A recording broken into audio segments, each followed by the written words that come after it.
Сәлем! Атаңнан мал қалғанша тал қалсын дейді біздің халық. Ал Жозеф Ниепс болса, одан да фотосурет қалсын деді. 201 жыл бұрын 19 шілдеде ол әлемдегі ең алғашқы фотоны түсірді. Міне мына сурет.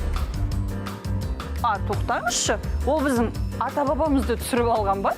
Өкінішке қарай суреттегі адамның кім екені белгісіз, бірақ ол 2002 жылы аукционда $443.220 сатылған қымбат фото. Айтпақшы, бір суретті мынадай камерамен түсіру үшін 8 сағат кеткен ғой. Обскур камералар ол кезде жаңалық болған жоқ. Аристотель, Леонардо да Винчилер білген бұл құрылғыны. Бірақ онда сақталып қалатын сурет түсіру Ниепске дейін ешкімнің ойына келмеген сынды. Сол өнердің жемісі Бенедикт Камбербэтчке ұнай қоймайды. Танымал актердің бүгін туған күні және ол папарацциді жек көреді.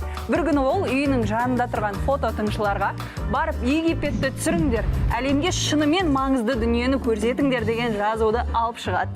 Бенедиктті мен туыстарын ойнау арқылы танылған, әрі туыстарымен фильмге түсетін актер деп атасам қателеспеймін. Бірақ бұның біздің ұғымымыздағы туысқаншылдыққа түк те қатысы жоқ. Түсіндіріп берейін.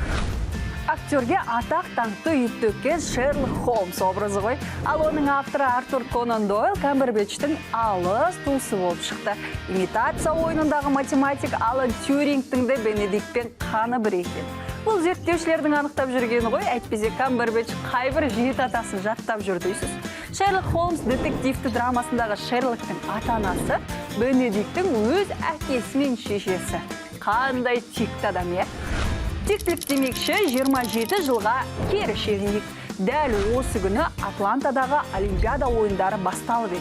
Ол кезде Қазақстан алғаш рет тәуелсіз мемлекет статусында жазғы Олимпиада ойындарына қатысты. 3 алтын алдық, 3 күміс, 4 қола медаль еншіледік. Шляпадағы ағаларымызға шляпамызды шешіп, құрмет көрсетіп қояйық. Ертең кездескенше.